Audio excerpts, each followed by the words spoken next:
Estimados estudiantes, continuamos, parte 3. El Fausto, ahora articulación simbólica con los textos de cátedra.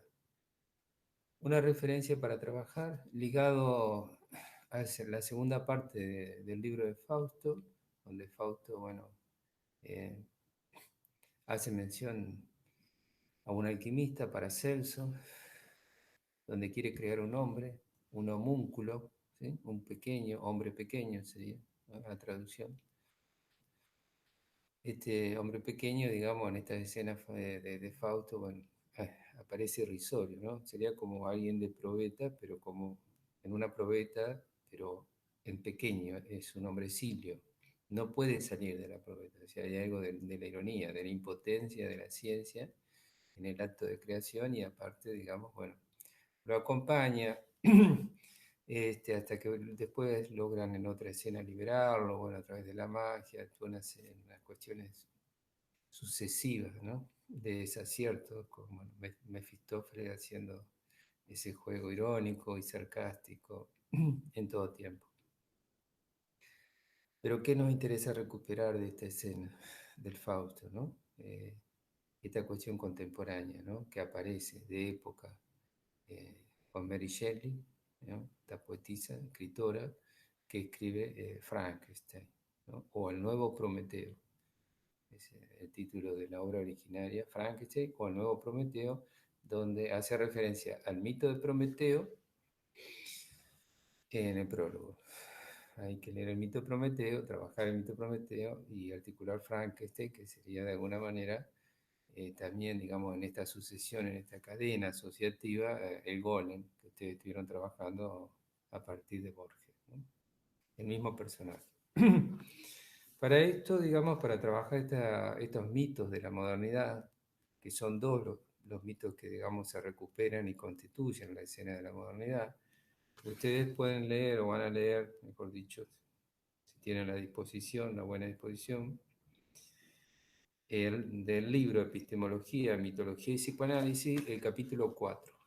El capítulo 4 que va de la página 139 a la página 168. Ahí van a encontrar mitos modernos, en desarrollo, ¿no?, de esta idea que yo estoy solamente enunciando, de la sombra de un cuerpo a la anatomía fragmentada, de la sombra de un cuerpo a la anatomía fragmentada, el hijo sin nombre, Mary Shelley, porque, bueno, Frankenstein no tiene nombre, es lo monstruoso e innominado, o sea, Frankenstein es el doctor Frankenstein, ¿no?, es quien lo crea, pero en sí, digamos, él no tiene nombre.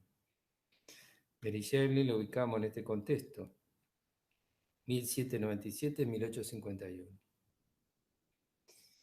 La creación y la letra, la modernidad en su devenir y otro pequeño ensayo, Nietzsche, con su frase Dios ha muerto, Foucault, que recupera la frase de Nietzsche, ¿no?, y la transforma en otro decir, ¿no?, para dar cuenta de la época de la entrada a la posmodernidad, y la dice de esta manera: el hombre ha muerto. Nietzsche mencionando, digamos, en cuanto que el hombre asesina a Dios, digamos, y se apodera eso está simbolizado, digamos, si vamos a la mitología griega, Zeus con el rayo como símbolo de poder, y el hombre en la modernidad, el símbolo, ¿no?, del rayo, va a representar la electricidad, es decir, ese poder de la divinidad, que el hombre adquiere en la electricidad, que es el factor que mueve la industria. Es decir, todo lo que mueve la industria, la modernidad, el orden y el progreso es la electricidad. Entonces se mata a los dioses, se apodera del poder de los dioses, pero en ese asesinato también muere el hombre mismo.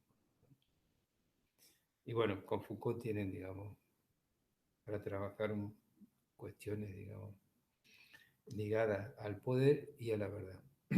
Y después, bueno, un articulito, un ensayito pequeño, pliegues, que es una escritura, digamos. Entonces eso hace el capítulo 4, que tendrían que leerlo. Bien, vamos al otro libro, de este otro libro, Epistemología y Metáfora, donde está el artículo que yo les señalé del acto de transmisión.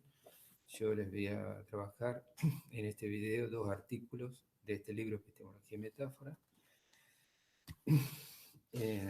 Vamos a terminar de mencionar el Fausto a través del acto de transmisión, página 223, y después les voy a trabajar otro artículo de este libro que se llama Una pasión en el olvido, la lectura, página 21. Entonces, voy a leer algo de este autor que yo también les indiqué, René Caes, ¿no? Un psicólogo institucional, grupal, comunitario, eh, psicoanalista, ¿no? Muy, pero muy interesante, ¿no? Todo lo que él escribe. Entonces, él dice, una transmisión no se funda en un contenido, sino ante todo en el acto de transmitir.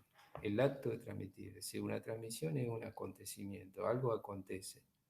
Acontece en aquel que produce el movimiento, vamos a este tema de la acción. Vamos a recuperar esta idea de la palabra y la acción que trabajé en el otro video, ¿no? Esto que de alguna manera instala Fausto, pero ya con una versión protestante, ¿no? En el primero es la acción, tomado de San Juan 1:1.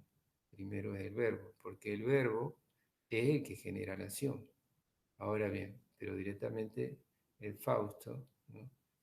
Remitiéndonos a este principio como teologema, ¿no? Hay un principio de la teología, recuperado de la teología como aquello que mueve, ¿no? También hay una resonancia a Aristóteles. Aristóteles hace referencia a un primer motor, pero inmóvil, no móvil, ¿no? Esto es móvil desde un principio, ¿no? Que genera.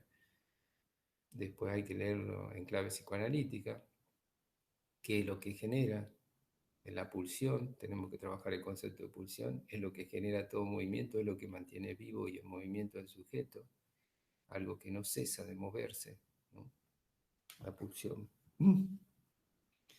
Entonces, el acto de transmitir. El acto de transmitir, lo voy a hacer sencillo, uno lo que transmite es el deseo y el amor. Es decir, el deseo y el amor ligado, digamos, a un movimiento pasional en relación a esto. Es decir, el deseo de leer, de indagar, el amor por eso que se encuentra en lo que se lee, ¿no? El placer. Es decir, si yo le tengo que transmitir algo a ustedes, es el deseo de saber, mi deseo de lectura, como ustedes han observado, que le conté en cuanto que he estado 15 días con el Fausto, digamos, leyendo, digamos, en todos los momentos que podía, porque bueno, en esa indagación uno dialoga con el autor, es como una relación, digamos, donde se establece ese diálogo, ese encuentro. Si uno puede establecer el diálogo, si uno encuentra que no hay posibilidad de dialogar, bueno, no hay diálogo, como una relación amistosa, es decir, yo no tengo nada que ver con este otro, digamos, no hablo, digamos, ¿no? Ni le dirijo la palabra. Y acá recuperamos lo que decía Roland Barthes, de que hay una complicidad, es necesaria una complicidad, ¿no? Entre el que lee y el que escribe. El que dejó la letra escrita para que sea vivificada, para que tenga vida y tenga oralidad, tiene que tener una complicidad con aquel, digamos, que va a producir ese acto de darle movimiento, si no la letra queda muerta, queda quieta. Ustedes sabrán qué es lo que les interesa, ¿no? Entonces, el deseo de favorecer este pasaje, ahí tomamos el concepto de patos, que ya lo he mencionado, patos de griego significa paso, pasaje, pasión y también sufrimiento. ¿Cómo es el paso de ustedes? ¿Lento, quieto, rápido? ¿Cómo es el pasaje de ustedes?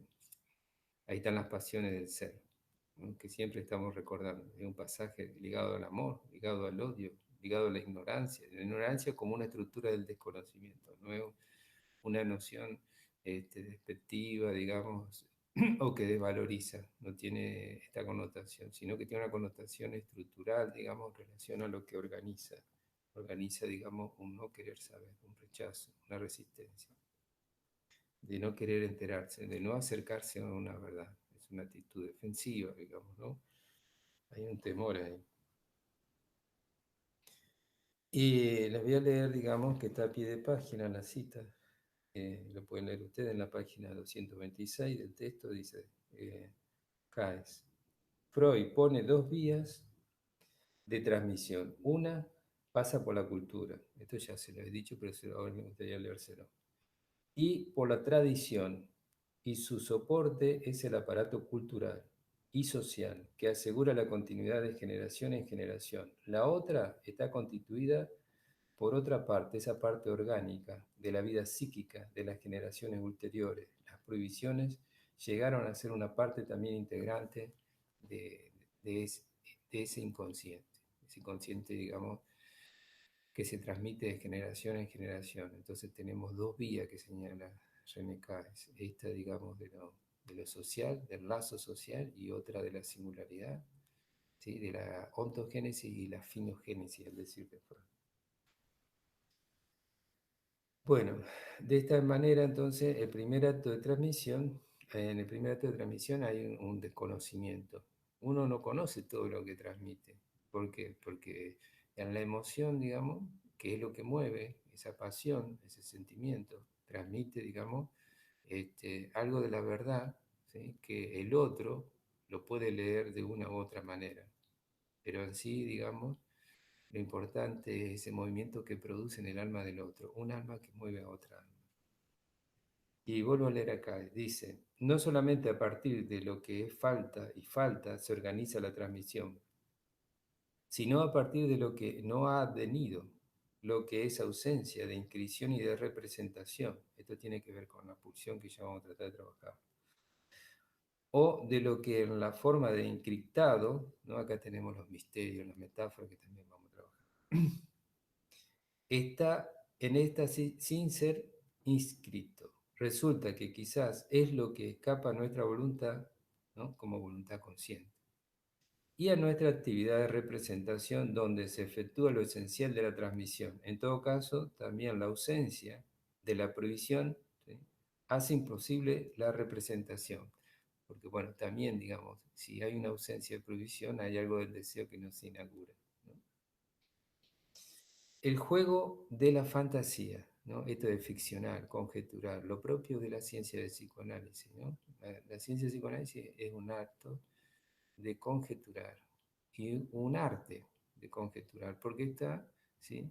Desde este principio de la como posibilidad de juicio en cuanto a la verosimilitud, lo probablemente verdadero o lo probablemente falso. Vuelvo, digamos, con este razonamiento aductivo, ¿sí? Hay algo ahí que no se conoce y se tiene que inducir, y para eso el método iniciario. Los indicios que no deja esa verdad. Deja huella, deja rastro, ¿no? Pensemos lo que ya hemos estado hablando del Fausto. El placer y el trabajo en el pensamiento. Placer y trabajo. Freud decía que la salud psíquica constaba de la posibilidad del sujeto, ¿sí? De lograr, digamos, un cierto equilibrio entre el trabajo, ¿no? eh, el amor y el placer. Si alguna de estas tres instancias fracasaba, ¿sí? O estaba ausente, bueno, aparecía esto del síntoma, aparecía esto de la enfermedad, esto del padecimiento. Entonces, bueno, en este trabajo que a ustedes les compete como trabajo intelectual y como producción, digamos, en la escritura o en una transmisión, digamos, de un saber aprendido, ¿qué hay de placer? ¿No? Y qué hay de amor.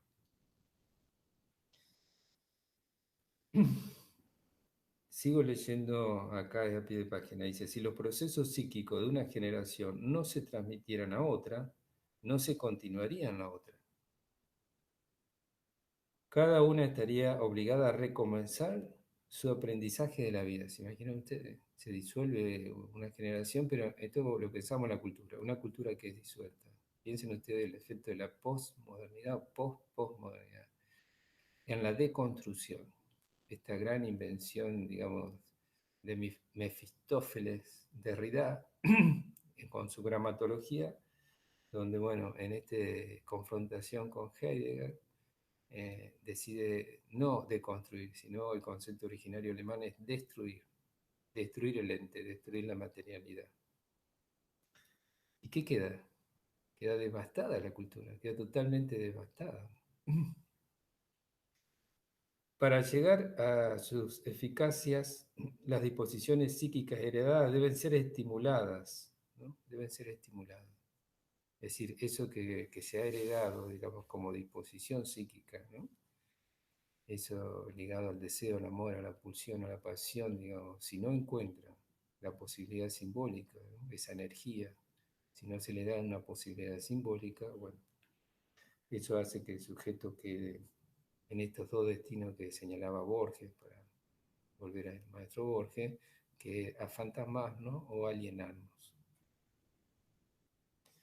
Y sigo leyendo a Barthes en otra cita, ¿no?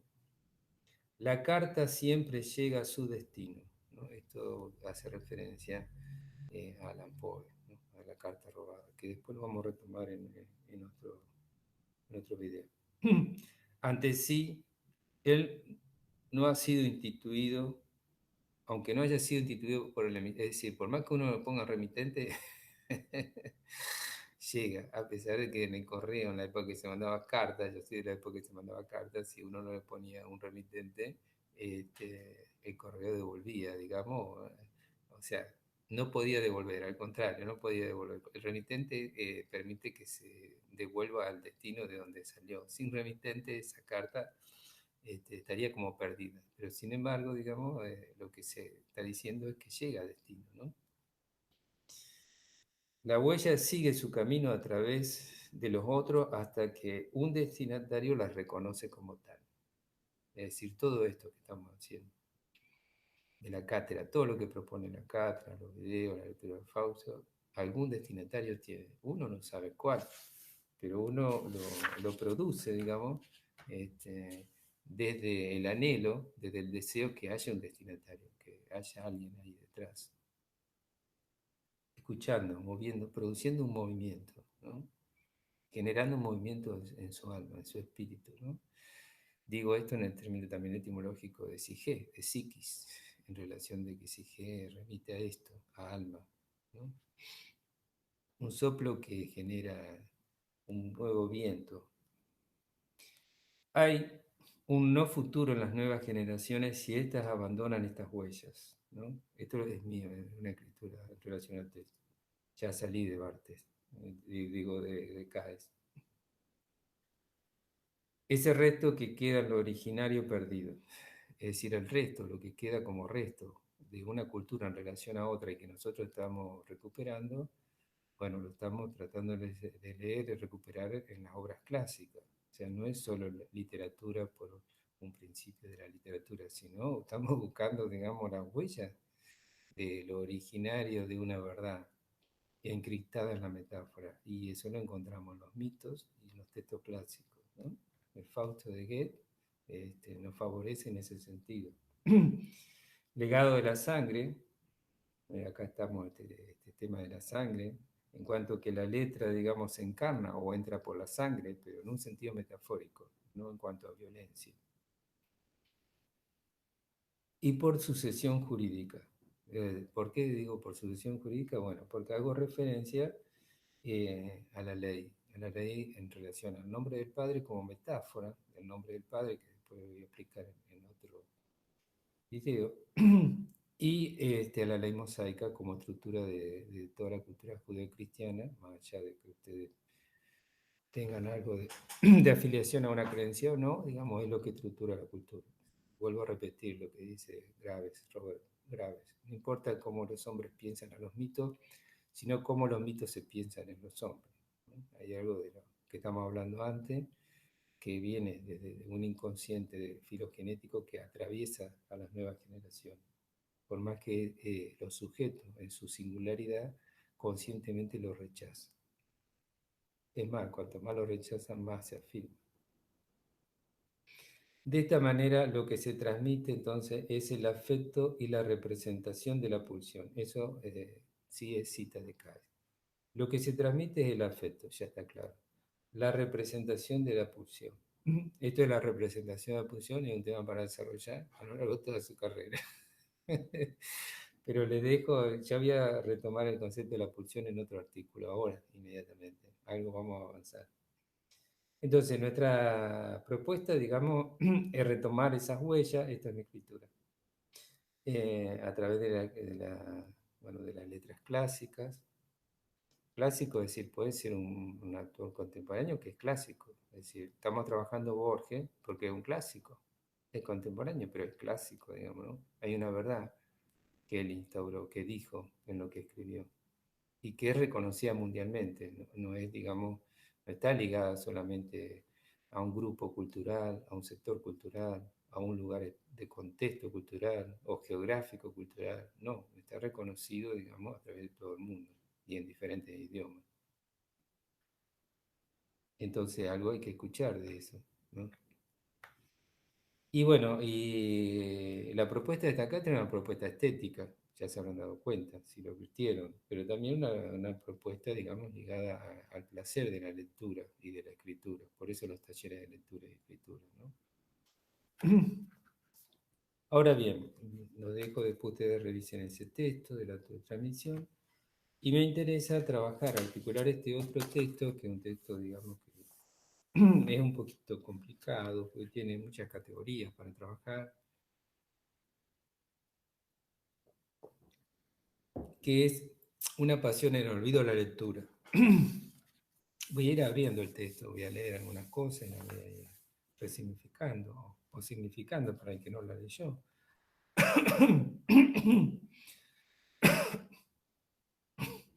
Dice la escritura, ¿no? La página 21, que hay dos tiempos, ¿no? Un primer tiempo que tiene que ver, digamos, con la posición, digamos, del que lee. Uno puede leer algo, digamos, ¿sí? Como, bueno, algo ajeno al sujeto. Entonces, ¿qué movimiento tiene que hacer el que lee para apropiarse de lo que lee? Pues si no, lee para repetir, para lo que el otro quiere escuchar, digamos, bueno, todo este proceso de la escolaridad a través de todo su recorrido, digamos, ¿no? De formación. Ahora están en un momento diferente de su formación. Sí o no, pueden seguir con la misma escolaridad, es decir, pueden pasar toda la academia, toda su formación profesional con la escolaridad, no hay problema, ¿no? Es decir, se puede recibir así, o pueden hacer un segundo movimiento, ¿no?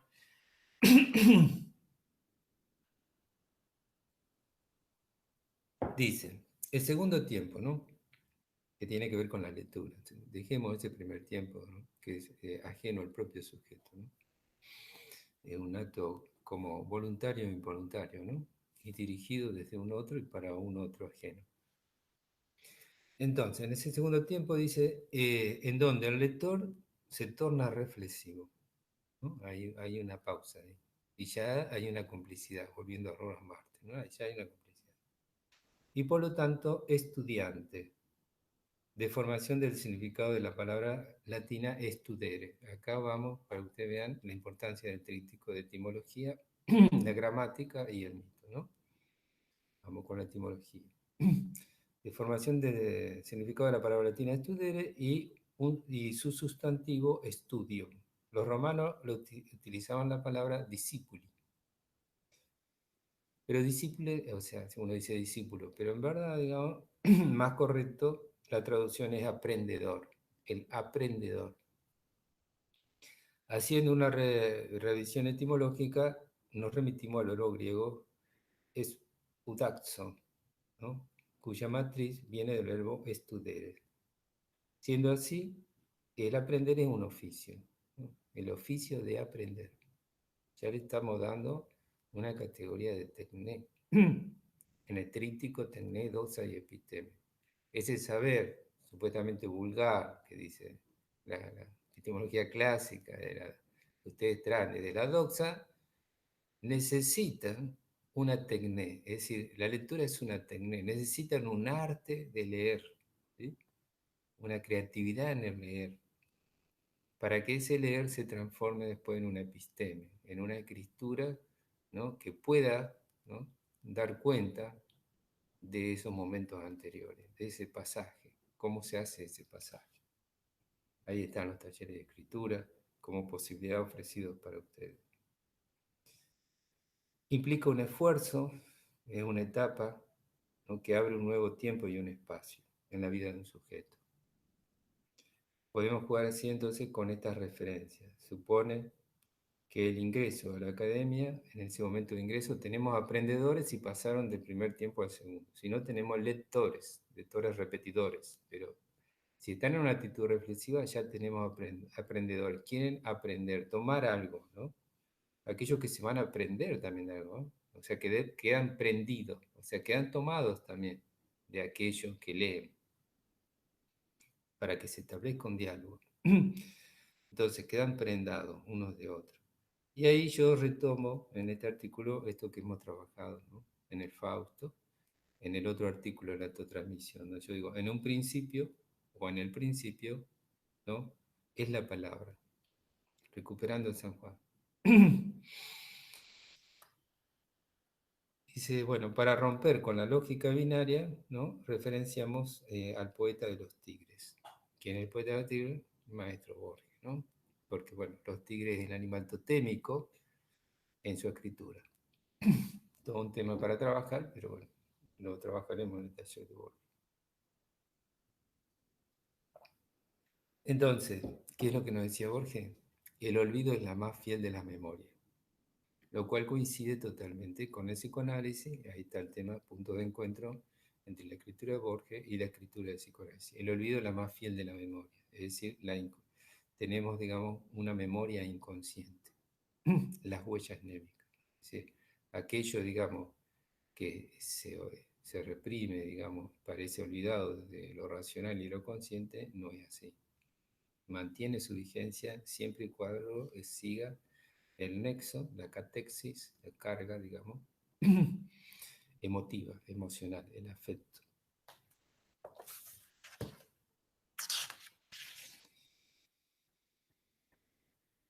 Entonces,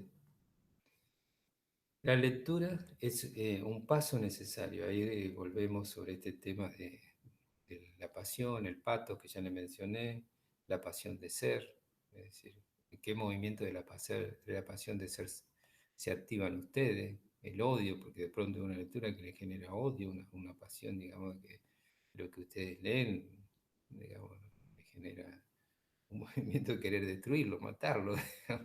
Amor, digamos, amor en el sentido afectivo de, bueno, les despierta un querer, ¿sí? En ese sentido, quieren saber, quieren indagar, quieren leer.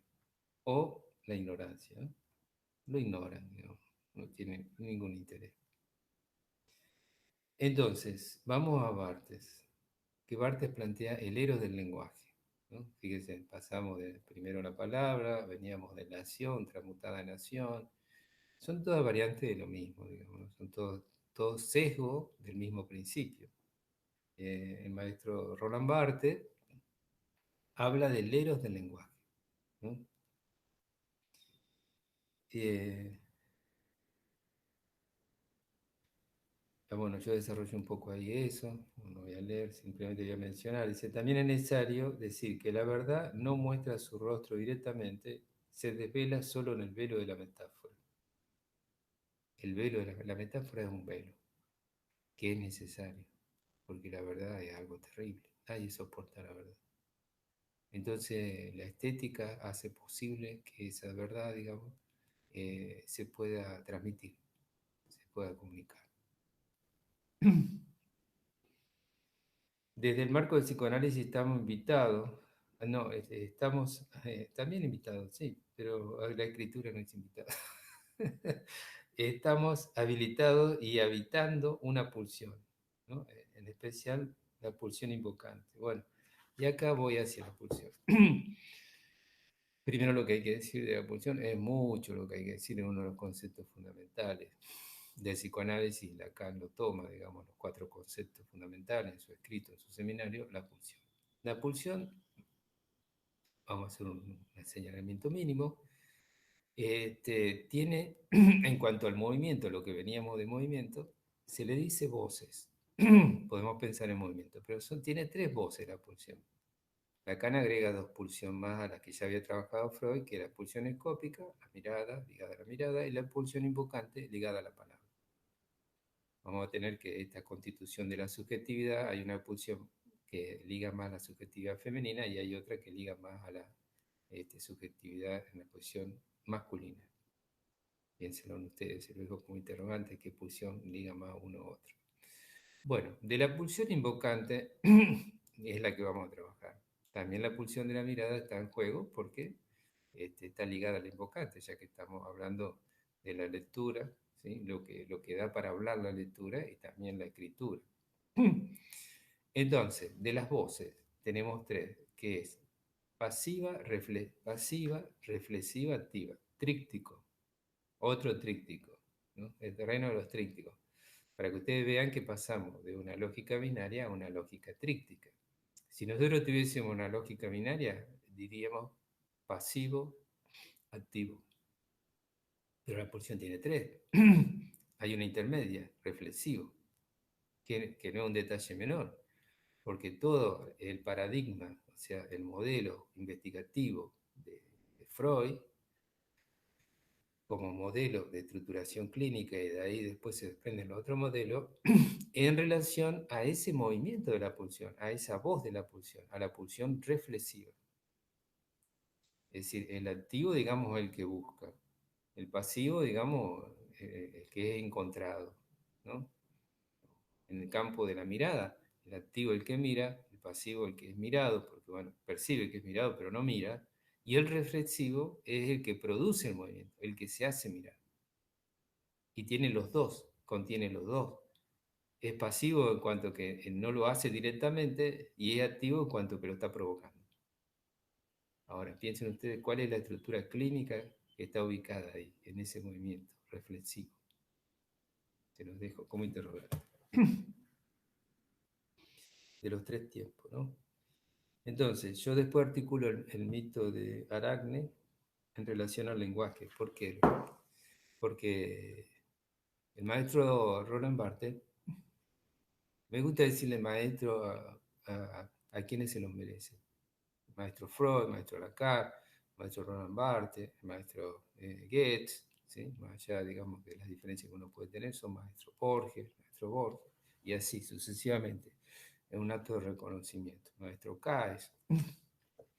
Hay algo de maestría en su saber, en su transmisión, en su letra. Bueno, así una sucesión, ¿no? De que uno reconoce en el otro. Y es bueno decirlo, ¿no? Es bueno decir cuando uno reconoce eso en otro. Entonces, tenemos que hay una analogía ahí, digamos, antes del mito como transposición, digamos, en Aracne. Es decir, porque Barthes dice que el lenguaje es un texto y ese texto, digamos, es un tejido. Texto se traduce por tejido, ¿no? Es un tejido. Entonces, y el lenguaje es la primera institución. Cuando ustedes lleguen a cuarto año en psicología institucional, bueno, pueden hablar de las instituciones primarias, que en lo social se dice la familia, no. La primera institución es el lenguaje.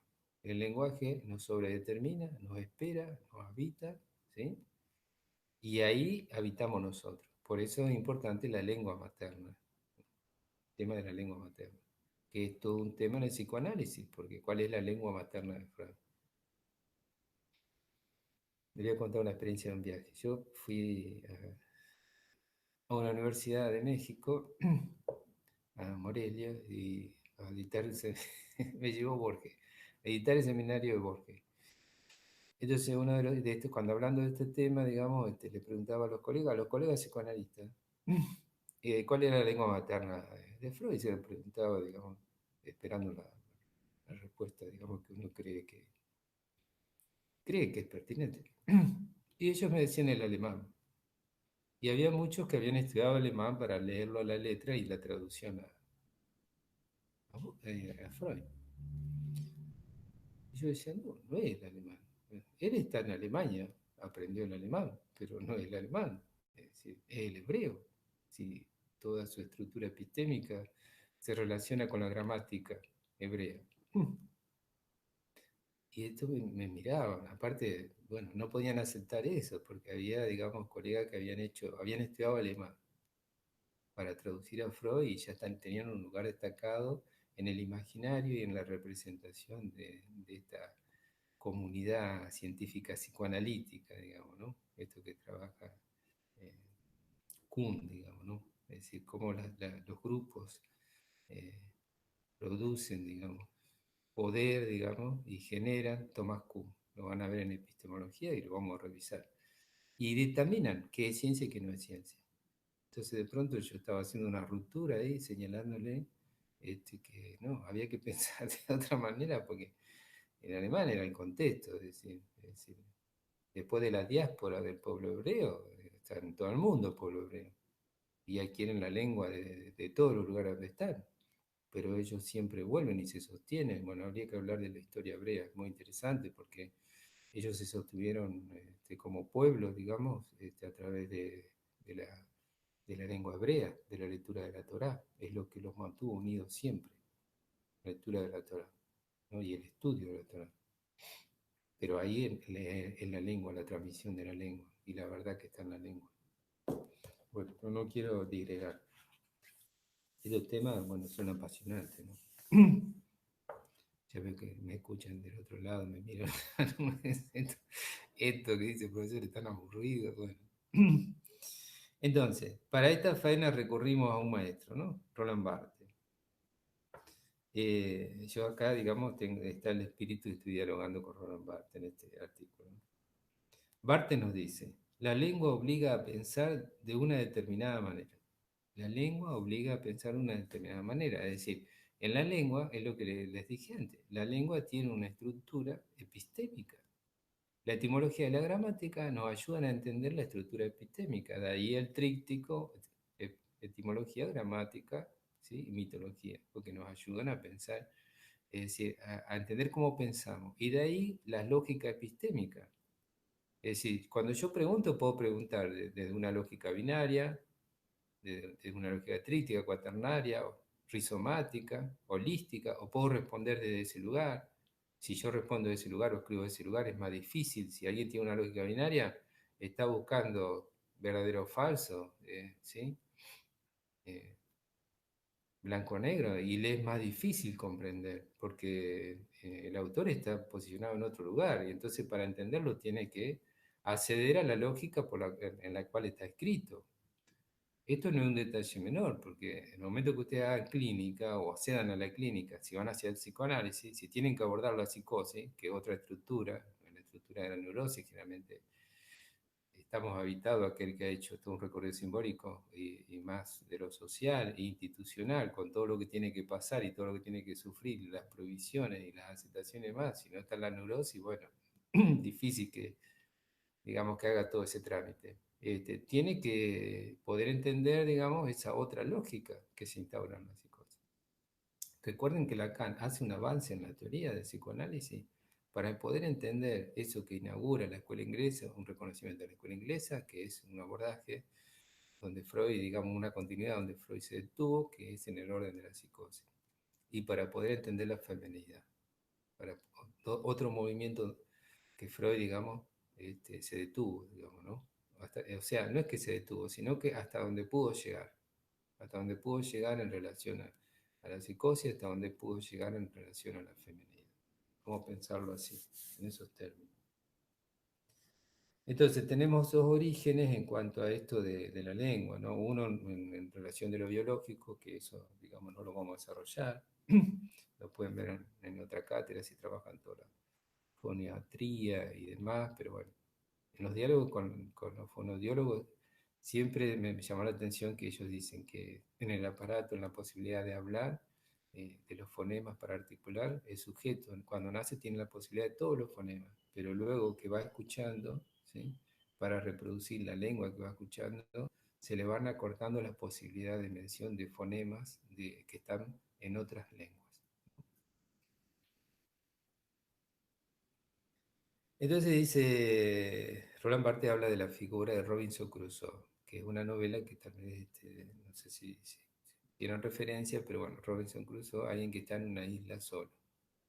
Acá lo toma por el hecho de que la importancia de una huella, porque en un momento él encuentra una huella, ¿no? ¿Qué importancia tiene para él encontrar una huella como marca del pasaje o de la existencia de otro ser humano? Pero, ¿cómo lo toma Roland Barthes? Roland Barthes dice que el hombre, digamos, actual, ¿sí? Es un Robinson Crusoe si no conoce el idioma, otro idioma. Es decir, si ustedes, digamos, van como extranjeros, no sé, Alemania, Francia, y no conocen ese idioma, están, digamos, ustedes mismos son una isla, digamos, no tienen forma, digamos, de establecer lazo social, ¿no? Con esos otros, ¿dónde están? Y también dice de que el discurso de una nueva ciencia es como un nuevo idioma dentro del idioma. Esto es interesante porque Roland Barthes, digamos, desarrolla algo que ayuda a pensar que son el tema de las hablas. En un idioma hay muchas hablas.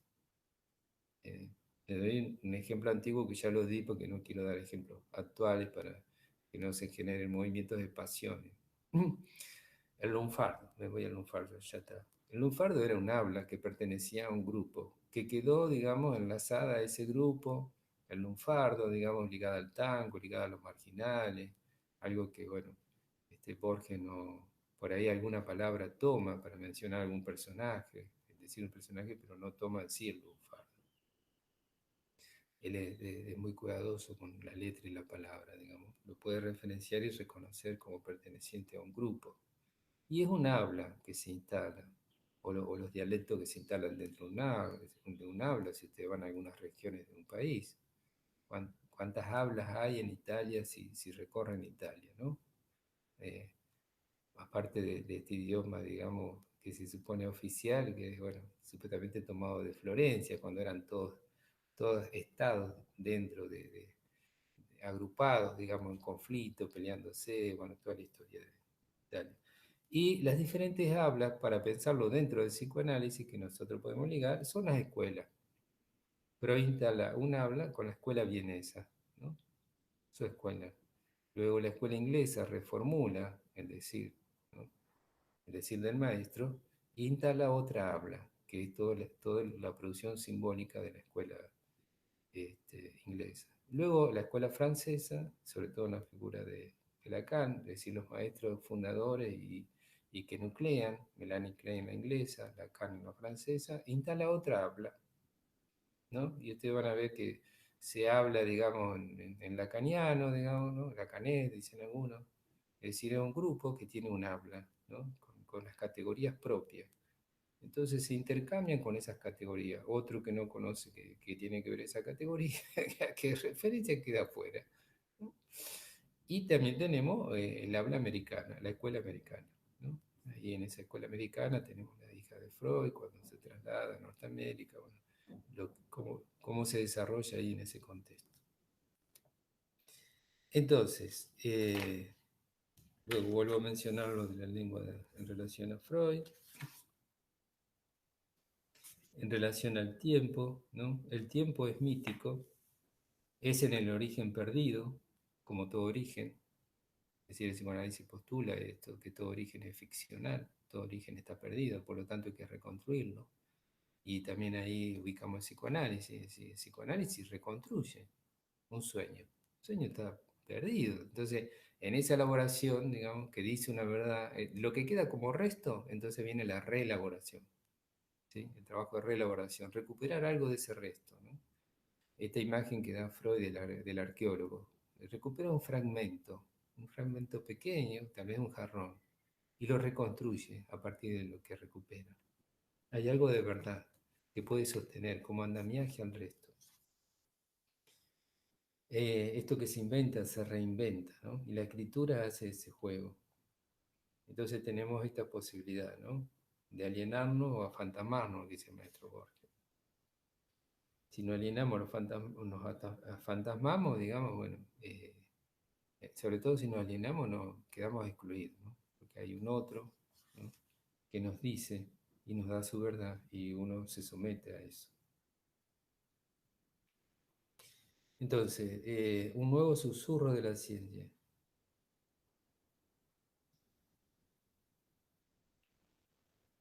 Esta cuestión, digamos, de generar un espacio amoroso, al decir de Barthes, un susurro amoroso, ¿no? En la lectura, en quien escucha, en quien se escucha. Esta cuestión, digamos, de la lectura, ¿no? En cuanto a las voces, que ya mencioné, invocante. También es importante, si alguien fue leído, si cada uno de ustedes, ¿no? Fue leído, alguien les leyó, alguien, digamos, ustedes pudieron escuchar. Cuando uno dice fue leído, digamos, en el hecho de la narración, no remito literalmente a un libro, que alguien le leía el libro, sino que alguien le narraba, ¿no? Y, bueno, yo trabajo esto en el otro libro, El oro de las letras, que para significar, digamos, en la constitución subjetiva la importancia de esto para el niño, ¿no? El infante. Eh, puede ser, digamos, que hayan participado de la narrativa familiar, donde alguien narraba historias familiares, sucesos de su vida, en donde la palabra en la narrativa tenía un valor importante, un valor de ceremonia. Se reunían en determinado día, determinado horario, generalmente más nocturno, estaba acompañado de comida, de bebida, todo eso hacía un acontecimiento. Y la narración, ¿no? Y el narrador, y el que escucha, o quien acompaña al niño, al infante que va a dormir y se le narra una historia que acompañe el sueño, no que produzca pesadilla, que acompañe el sueño, digamos, ¿no? Un bien soñado. Entonces, para devolverle el bien al semejante, esta posibilidad, ¿no? De aprendedor, ¿no? O sea, que tome algo, que el otro se prenda y se prenda de eso amorosamente y lo tome. En esto, digamos, lo que uno elige como vía es la metáfora, o que la cátedra elige es la metáfora como posibilidad. Es una posibilidad simbólica, es decir,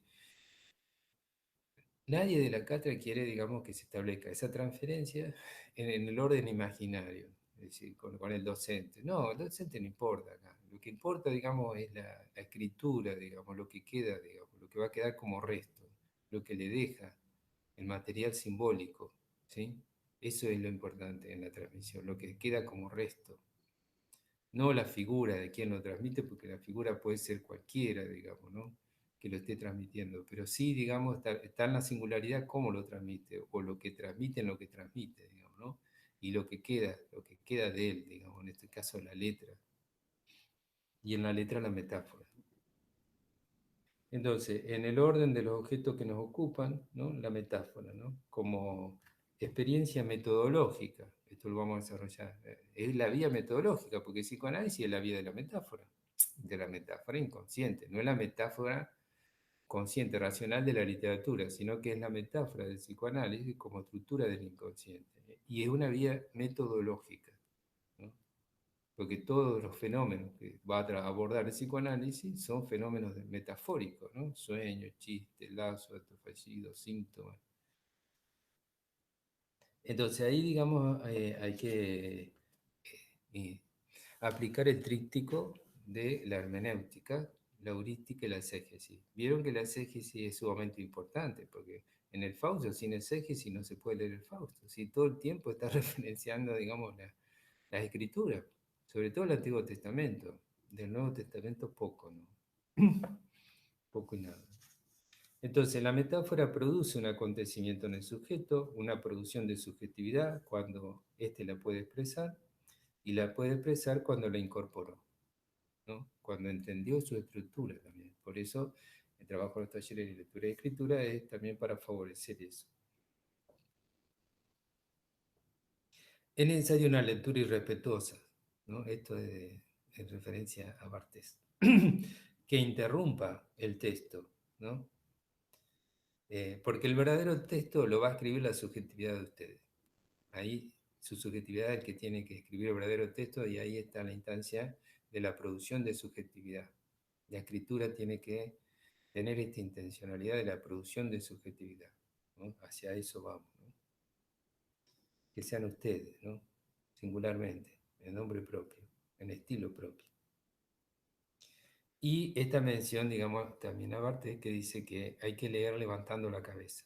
Una frase muy bonita de Barthes. Ustedes habrán tenido la experiencia que leen, se encuentran con algo, digamos, que los sorprende, que los hace reflexionar y levantan la cabeza. Es decir, necesitan salirse de ese encuentro con la mirada en relación a ese otro en la letra y volver, digamos, ¿sí? Hacia sí, ¿no? En una vacilación, digamos, en relación del deseo, digamos, qué es lo que dijo, que es decir, hay algo que le produce cierta inquietud, ¿no?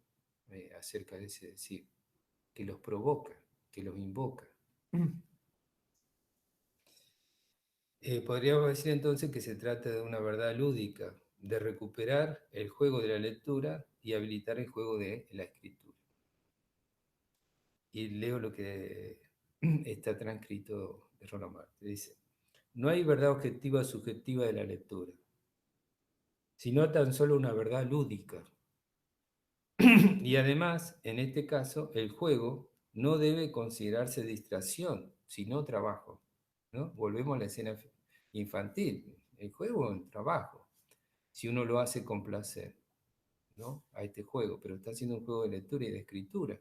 Ahora bien, tiene que haber otro que lo habilite, y en la academia eso es un problema. Si uno, digamos, tiene un modelo de lógica binaria con una exigencia escritural, porque cada lógica tiene una exigencia escritural. La lógica binaria tiene una exigencia escritural explicativa, descriptiva, enumerativa, secuencial, narrativa en términos literarios. Y bueno, el sujeto ahí, como sujeto, está excluido como sujeto del deseo, ¿no? Está limitado a corte y pegue. Entonces, nosotros queremos habilitar a esta posibilidad, pero para eso tienen que hacer una ruptura con esa lógica binaria, ustedes mismos, en esa ruptura, producir ese acontecimiento y adquirir una nueva manera, digamos, ¿no? Epistémica en relación a la escritura y también a la lectura, leer desde otro lugar, ¿sí? Poder disfrutar la lectura, jugar con eso, transmitir ese juego, ¿no? A partir de lo que los mueve a ustedes. Entonces, se trata de poner a trabajar la emoción con la inteligencia, recuperando esa inteligencia emotiva desde una libertad de espíritu. O sea, el concepto de libertad es muy importante, porque podemos decir que el psicoanálisis es un arte, o una ciencia, digamos, ciencia como arte, de la libertad. Porque si el sujeto está tomado por el deseo del otro, ese otro, digamos, primordial, que es lo primordial, digamos, que le ordena qué hacer, bueno, ¿qué libertad hay ahí? El arte, la escritura como arte, es un acto libertario, es un acto revolucionario, es el mayor de los actos revolucionarios. Ustedes por ahí ligan lo revolucionario a lo ideológico, y no es tan así. Hay una escena, digamos, del Mayo francés, en donde un grupo de jóvenes revolucionarios ingresan e interrumpen en la clase de Jacques Lacan.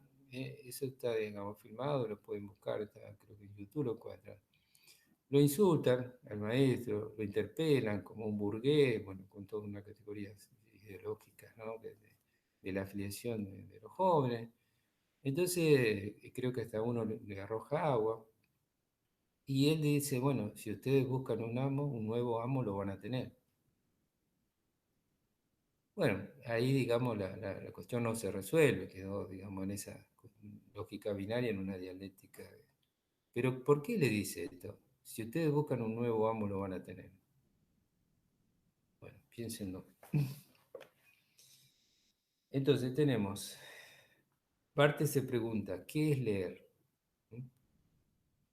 Es una tecné que se basa en el deseo de leer, pero es una tecné en el sentido que estamos trabajando nosotros, ¿no? Como un arte, como un oficio, como una técnica, como un instrumento, como una invención, ¿no? Como una puesta en acción, para ir nuevamente a Goethe. Entonces, es necesario que el aprendedor tenga el deseo de leer y que a la vez logre hacer una tecné en su deseo, hacer una tecné con su deseo en la escritura, es decir, la técnica de la escritura, la técnica del ensayo, el modelo escritural que le proponemos nosotros. Y unir ahí, enlazar la tecné, la episteme, ¿sí? Porque tiene su episteme con su lógica, esa escritura de ensayo tiene su método, hacia todo eso vamos nosotros, ¿no? Para ofrecerle eso mediatizado, digamos, por la literatura. Mm. La lectura entonces debe ser una aventura con la inquietud, ¿no? Que tiene toda aventura. Es la posibilidad de una nueva experiencia, nos puede cambiar la vida. En cuanto a esto va una pregunta, ¿no? Usted, no sé si les pasó, ¿no? Es para compartir esta cuestión. Si han leído un libro que ustedes han sentido, digamos, que ha tenido un efecto importante sobre su vida, que le ha cambiado totalmente la vida, pero produjo algo en su vida, esa lectura, ¿no?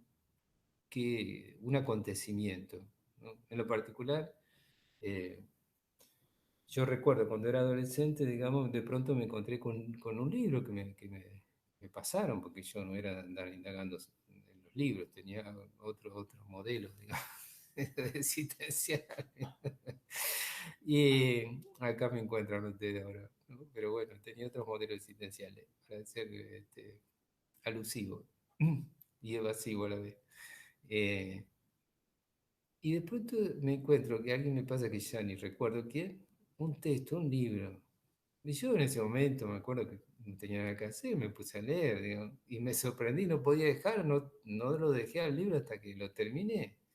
¿Qué libro era? Era un libro de García Márquez que yo ni sabía quién era, Cien años de soledad. Me pareció que era una cosa alucinante, digamos. Sentí todo esto del placer, de la lectura, bueno. Y siempre creí que quien había creado el realismo mágico fue él, porque bueno, claro, yo lo recibí de él, entonces lo puse a él como fundador. Siempre, muchos años, García Márquez quien creó. Y de pronto, después, digamos, descubrí que no fue él, digamos, ¿no? Que fue Juan Rulfo quien descubre el realismo mágico, ¿no? Descubre no, sino que lo transmite, digamos, o lo descubre para otros, ¿no? Pero es quien lo transmite en las letras, Juan Rulfo. Él escribe dos o tres novelas nada más, eh, que son muy bonitas. Y de pronto cuando viajo a México encuentro que Juan Rulfo lo único que hacía era transmitir lo que estaba en la cultura. Él escribe algo de la cultura, de su vida, de sus cuestiones de su infancia, esta convivencia con los muertos, estos diálogos, estas apariciones. Eso, digamos, es la vida cotidiana de la cultura mexicana. Frida Kahlo, cuando Breton estaba desarrollando sus teorías, digamos, ¿no? Del surrealismo, que yo, ¿no? Una cuestión muy científica, muy francesa. Y ella le dice, ¿por qué no venía a México? Y ahí vas a descubrir de qué se trata el surrealismo. Y él viaja, digamos, y sí, le da la razón, de que eso que él estaba formulando con tantas categorías era un modo existencial de esa cultura. Bueno, eh, la experiencia de René Descartes. René Descartes, él cuando sale, digamos, del monasterio, ¿no? Y se liga a la ciencia, y después de tantos años de reclusión dice, bueno, ahora quiero conocer a través del mundo. O sea, viajar como forma de conocer. Bueno, estamos imposibilitados ahora en este contexto de viajar como forma de conocer. Entonces, voy a leer algo más de Roland Barthes. Barthes nos dice, en la lectura el deseo se encuentra junto a su objeto, ¿no? Acá tenemos el tríptico sujeto, objeto y método que estaban preguntando. Ese sujeto de amor y deseo, ese objeto que también es de amor y deseo, y el método como interrogante acá. Entonces, Barthes nos dice, en la lectura el sujeto se encuentra junto a su objeto, lo cual es una definición del erotismo, ¿no? Objeto, deseo y amor. Así pues, la lectura deseante, o sea, yo tengo ganas, quiero, anhelo leer eso, aparece marcada por dos rasgos que la fundamentan. Al encerrarse para leer, porque el amor tiene eso, uno quiere estar solo con eso que ama, eso, a quien ama, implica soledad, por eso Freud dice que el amor disgrega lo social, los disgrega, ¿no? O sea, en lo social lo que lo liga, dice Freud, no es el amor, es el odio. El primer movimiento, la primera pasión es el odio, no el amor. Ese es todo un tema para desarrollar, se lo denuncio nada más. Entonces, encerrarse para leer, al hacer de la lectura un estado absolutamente apartado, ¿no? El silencio, ¿no? La soledad, la reflexión. Ese objeto amoroso está en la letra, es la letra. Dice clandestino, en el que resulta abolido el mundo exterior. Hay un mundo, una relación íntima con ese mundo que se está leyendo, que se está recreando, lo que se lee. El lector, el leyente, se identifica con otros dos seres humanos muy próximos entre sí, a decir verdad, cuyo estado requiere igualmente una violenta separación del mundo exterior, ¿no? ¿Y quiénes son esos dos seres? El enamorado y el místico. El enamorado y el místico. Te los dejo ahí para pensar, porque no lo voy a desarrollar. Entonces, el acto de leer implica una economía libidinal, un interés donde el placer rodea al objeto por leer, ¿no? Es lo que el aprendedor tiene que estar dispuesto a realizar, centrando su interés en ese objeto, como en el amor, ¿no? Recortar el múltiple interés en relación a otro objeto. No, en ese momento es ese objeto. Y a la vez, digamos, un objeto de elección, en lo que elige, ¿no? La lectura entonces implica un momento íntimo para Bartés, es un momento erótico en el sentido del eros, del anhelo, del amor y del deseo. Y también lo es la escritura. Porque bueno, es el encuentro con el placer. Hay algo de lo libidinal en el sentido del psicoanálisis. ¿Sí? Hay algo de sexual en cuanto que la libido es esa energía que se desprende de esa sexualidad que está sublimada. ¿Sí? Hay algo del orden de la sublimación que nos permite esta construcción simbólica, que es lo que, bueno, todo el movimiento desde la escolaridad infantil, digamos, en sus grados de jardines hasta la academia, genera eso, ¿no? Esa terceridad, ese destino, digamos, de la exogamia en la represión de esa pulsión y la sublimación. Placer que no es solo intelectual, también se pone en el cuerpo, ¿no? Porque nos da cierta felicidad. Entonces, vuelvo a leer a Roland Barthes, dice, la lectura resulta ser verdaderamente una producción, ya no de imágenes interiores, de proyecciones, de fantasmas, sino literalmente de trabajo, ¿no? El producto. Se convierte en una producción, en una promesa, en deseo de producción, de producción.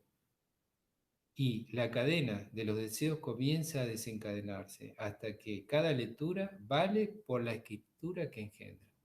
Fíjense, importante. Cada lectura vale por la escritura que engendra. O sea, mueve esto del movimiento, produce el movimiento, lleva a escribir, ¿no? Mi convicción profunda y constante que jamás será posible liberar la lectura si de un solo golpe no liberamos también la escritura.